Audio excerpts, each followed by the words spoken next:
Welcome back to Rimworld and the survival story of Harriet Zahn. We return to Ark's banning salon deep in the Verbium jungle at the very onset of Juggist the 11th 5504, where events immediately take a dangerous turn. A mad Boomalope stalks the southern wall.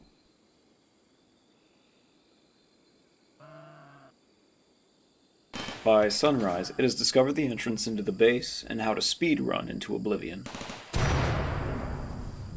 I'm sure it'll be fine. With food reserves running low and only one of 2 harvests nearing maturity, another cornfield is sown. Moments later, a hail is sent to the comms console and answered by Wheel. It's an exotic goods trader. Wheel, ever the drug dealer stereotype, trades his stash for a flat-screen TV. This was a significant purchase, as the colony has repeatedly suffered mood tension from boredom due to too few recreational activities. The living room would require some work, however, if it were to accommodate the new television. Instead, a less demanding, although still imperfect solution is selected. The TV is installed in the med bay with some additional furnishing. This will allow patients to recover with their recreational needs attended to. It will increase foot traffic, but as long as the mess is cleaned frequently, this setup could help ensure the medics are nearby, should someone need medical attention. By morning, the adjustment is complete. The day continues with a great deal of farming. By mid-afternoon, research on machine persuasion is completed, and a message is soon received from an Imperial representative. Valentin offers the location of a persona core to Harriet. Unfortunately, any goodwill Harriet had garnished over the years was utterly neutralized by the attack in the previous chapter on the royal tribute collectors. Some of the negation was offset by the rescue, but not enough for what is being asked.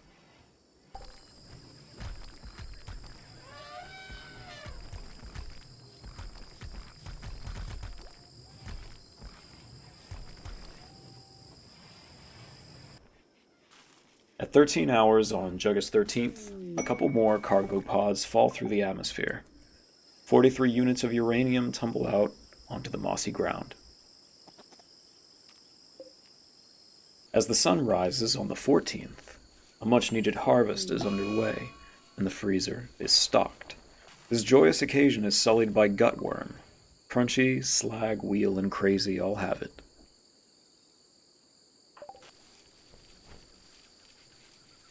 The following afternoon, as work continues, a Shaman merchant from the Abanbavexa Union enters the area from the north.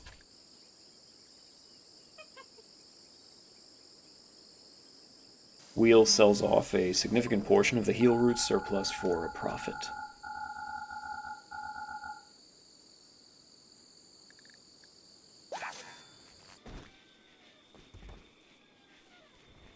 Time passes.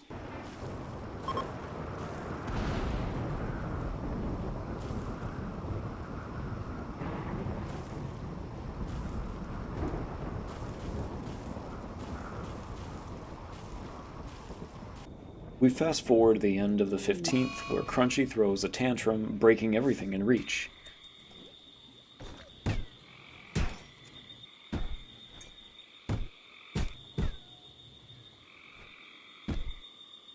Harriet notices a new member of the colony.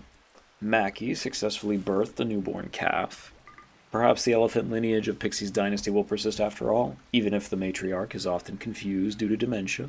It is returned to the barn, where it will be trained by Crunchy, who names the little guy Sergeant Pitt. I suspect this story will wind its way down soon, one way or another, and yet I still have so many people I need to thank for supporting me over the past year. So Sergeant Pepper 500 and Snit, I will Siamese twin your names into this new character. Thanks very much for your loyal and impressive contributions to these projects.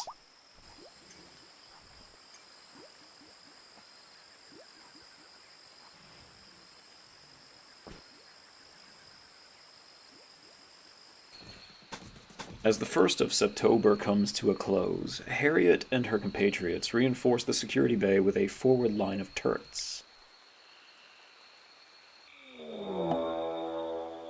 During this endeavor, they are notified that the sun will not be rising. This is alarming as the colonists rely on long-term crops. The cause is none other than a mech cluster, hell-bent on the eradication of all humanoids. But before committing to this dangerous adventure, they will prepare. Fortunately, fresh mounds of corn have been stacked and frozen recently. There are also corn stalks ready for processing in the fields. The colonists won't want to wait too long, however, time passing only invites more chances of disaster. By the time the sun would normally be up, the colony is out and about. One necessity is a steel resupply, thus the nearest steel vein will be mined.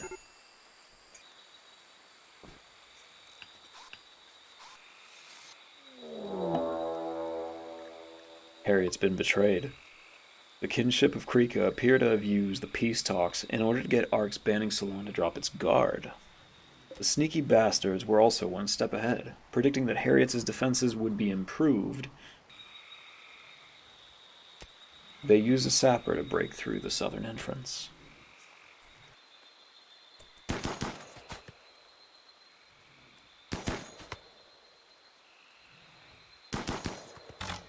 Crunchy drops his thrumbo horn, briefly, to use a psychic shock lance that has been collecting dust in storage.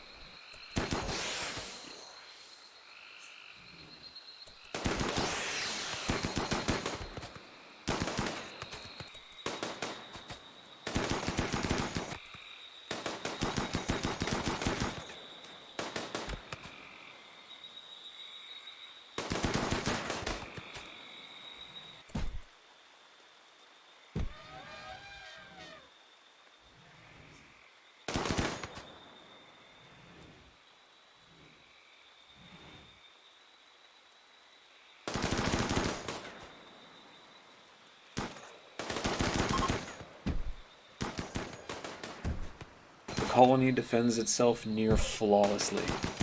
They repelled the primary insurgent team and split up to catch the flanks, putting them in a perfect position to gun down the fleeing attackers.